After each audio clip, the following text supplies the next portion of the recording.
Hey guys, hello everyone, and welcome to the channel. So, GATE has declared its result, and you might have seen it. You might have seen your scorecard, you might have seen your rank, you might have seen how much marks you have got.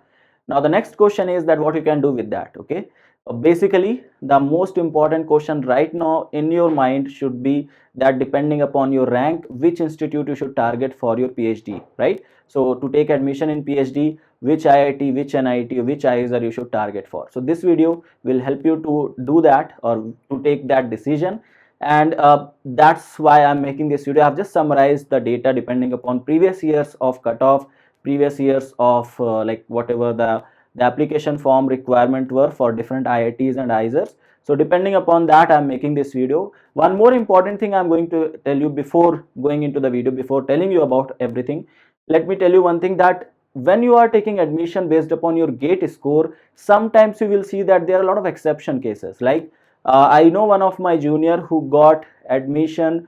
Basically, he got a call for interview from IIT Bombay, even at the rank of 2000. Okay, so at the rank of 2000, also he got a call for interview. So how these things happen, and when it happens that your, although your rank is not that great, yet you get a call from a good IIT or from a good institute. So I'll explain you each and everything in the video. Okay, so do watch the video completely for complete information, right? So let's continue with our video now.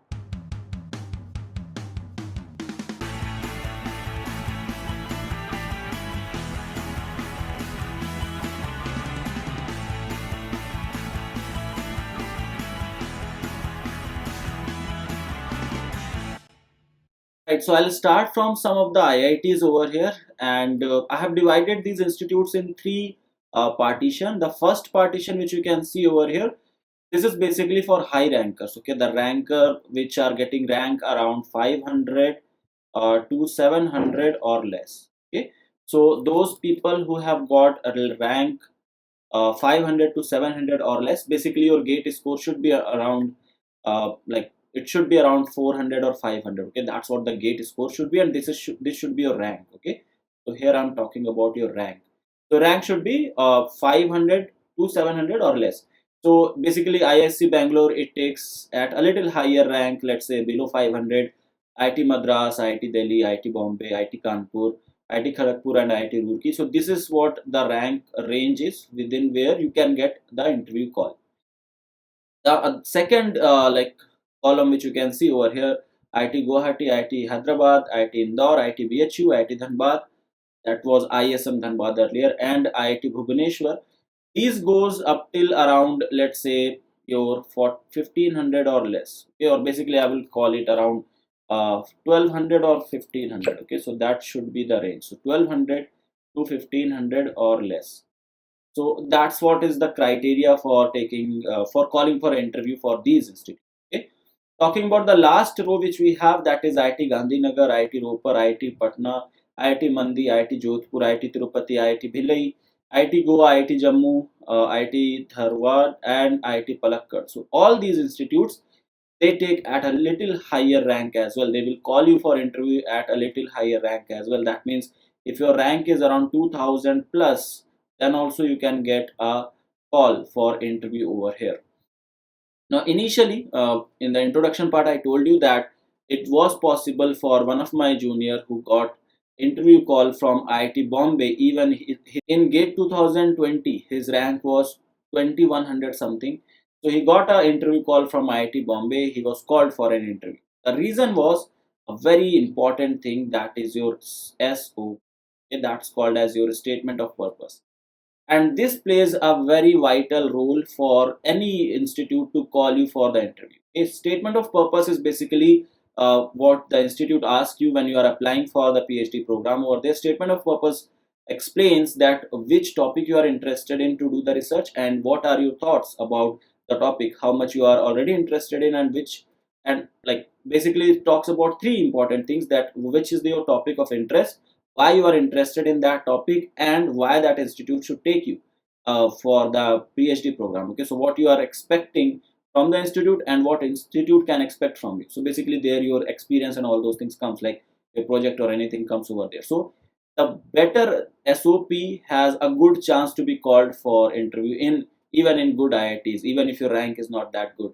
The thing which matches over here is whether they have a seat in that particular area or not. Let's say you have made a SOP which is on supramolecular chemistry, and let's say that IIT Bombay has a plenty of seats or plenty of vacancies on supramolecular chemistry, so they will definitely call you for interview. Now this you cannot understand of your own, because some institutes, some IITs, they explain it or they mention it while putting on the notification. Some don't mention it. Okay, so you don't know that what topics they are actually interested in.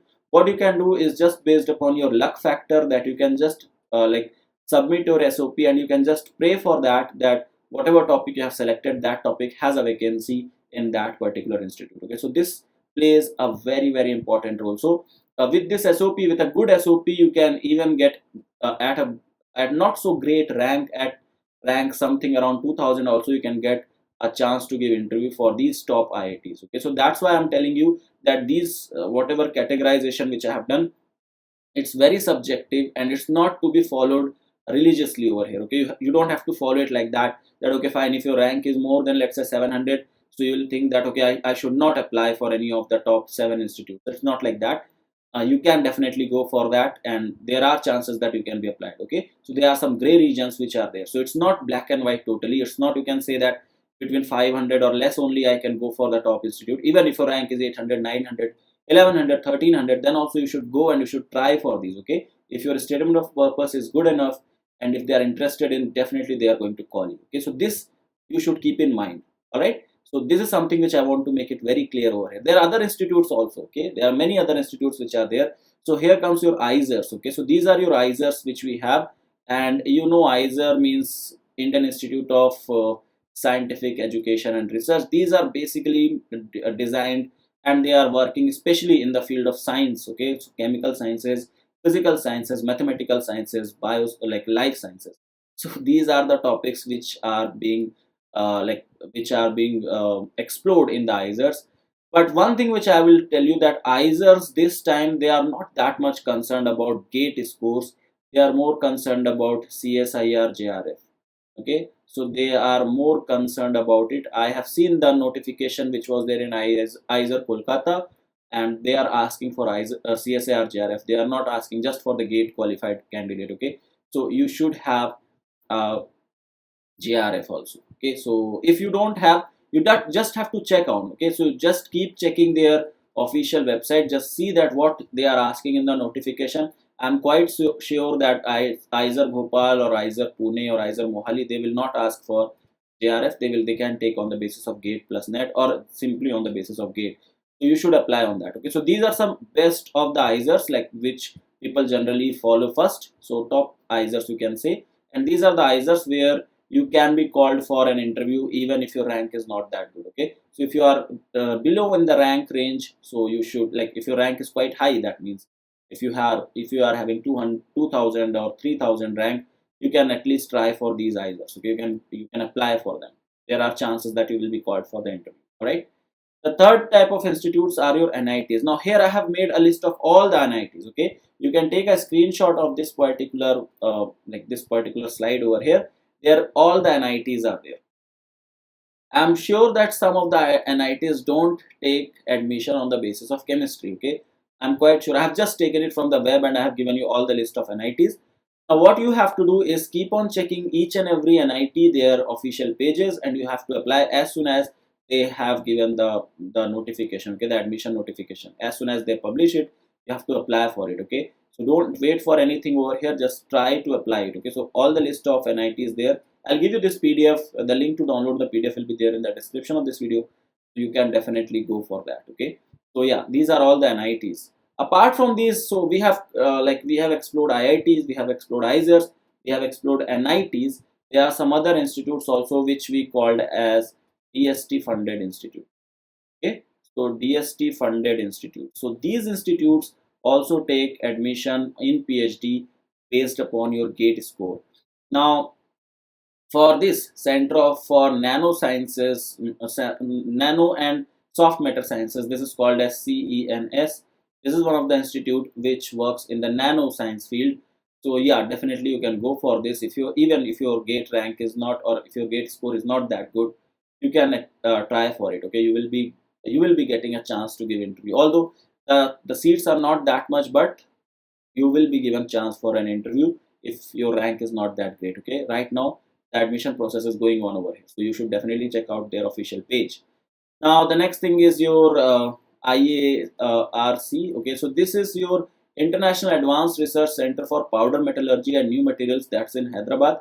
Now this is also DST funded institute, and this basically is a specific institute which works in the metallurgy field. So here also there are seats. You have to keep on checking the official website. In CENS I have not mentioned, but this institute is majorly focused on nano and material sciences. If your research interest is in nano and material sciences, then you can apply for that. Okay, so for the second option, which is your International Advanced Research Center for Powder Metallurgy, if your research interest is in metallurgy and like those kind of stuff, then only you will be you can apply for it. The third institute is your INST, that is Institute of Nanoscience and Technology, Mohali. So INST Mohali is it. So this again is an institute for nanosciences, and again, if your interest field is nanoscience, and if you are interested in nano and material sciences, then you can go for this particular institute, right? So you will be called for interview even at a lower gate rank. You should go for this as well. The next one is IACS Kolkata. I hope most of the people from West Bengal, they are familiar with this institute. So this is IACS Cultivation. That's what we call it, Cultivation Institute in short. So Indian Institute for the Cultivation of Science. Here most of the work which is being done is in the bio-related terms. Okay, so biophysical or biochemistry or bioorganic. So those kind of work is being done in the institute. You can check out this institute as well. This is also having high chances to call you for interview even at a lower gate score. Okay. The next one is JNCASR. So JNCASR. So this is one of the top DST funded institute which is there in the Bangalore, and this has a very high term to take admission. Okay, so it calls for interview if your gate score is less than 400. Okay, so they ask every year, they changes it, so do check out what they have, but every year that's the trend that JNCSR ask for they call for interview only to those candidates which have a very high gate score. So they ask for a very high gate score, and the rank should be very nice. Okay, so the rank should be under 400, then they are going to call for the interview. So JNCSR, you can check out if your rank is good. The next is Indian Institute of Advanced Study in Science and Technology, that's in Guwahati. So you can check out this institute as well. This is also one of the DST funded institute. I'm sure I have covered IITs, NITs, ISERs and DST funded institute. I am sure that there are more institutes apart from them. There are like NISER, which also call for interview based upon GATE. Okay, so you have NISER Bhubaneswar, and there are some more NISER, so you can check out for them as well. So they will also call you for interview even at a lower gate rank. So you should go for it and check it out. Now what you have to do, I have given you list of all the institutes. I have given you most of the institutes and from where you can apply. First thing which you have to do right now is to make your SOP. Okay, so your statement of purpose should be made really nicely. Okay, so your first thing which you have to do right now is to make your SOP. Try to make it as appealing as possible. Try to make it as genuine as possible. Okay, don't try to fake the things here. You just have to mention what are the topics in which you are really interested in, what are the topics which really motivates you towards your research. Okay, so write your SOP very nicely. That is going to be a very deciding factor in most of the institutes. After this, you have to target your like what IIT or what NIT or what institute you want to go for. So target the institute. Okay, so target that institute and try to fill the form for at least, like if you are targeting let's say 3 of them, fill at least like 9 or 10 of them. Okay, so fill form of more than one. Okay, so fill form for more institutes. This is very important. You should be not that much selective for filling the form. You should fill the form of most of the number of institutes as much as possible. Okay, you have to check out that where you are being called for interview. So that means that if your rank is lying in this range, you can even go for IIT Roorkee or IIT Kharagpur. You can check it out for them also. Same goes for if your rank is here, you can check out for IIT Bhubaneswar, IIT Dhanbad. Okay, so it's not. I just told you in the starting also that it's not hard and fast rule that you just have to stick to this like this rank range. Okay, it's not like that. You can just hover around it. You can just apply to the other institute as well. Now everything depends upon how well your SOP is written and whether vacancy is there in that institute or not in that particular field. Okay, so this video was very much needed, and I hope a lot of your doubts are clear by now, and I hope you will be able to now judge and will be able to like fill the form and you'll get the best institute you guys deserve based upon your rank right now in the GATE exam. All right, so that's all for this video. So I hope this video was helpful to you. You guys found this helpful, and I hope this will help you to decide which institute to go for. All right, so thank you so much for watching this video. If you are new to this channel, please do consider subscribing it, and if you like the video, please give it a like. I'll meet you in the next video. Do let me know in the comments if you have some further doubts, if you want to ask some further things regarding it. I'll be happy to answer you over there. And that's all from my side, guys. Thank you so much for watching the video, and I'll see you in the next one. Till then, have a great day.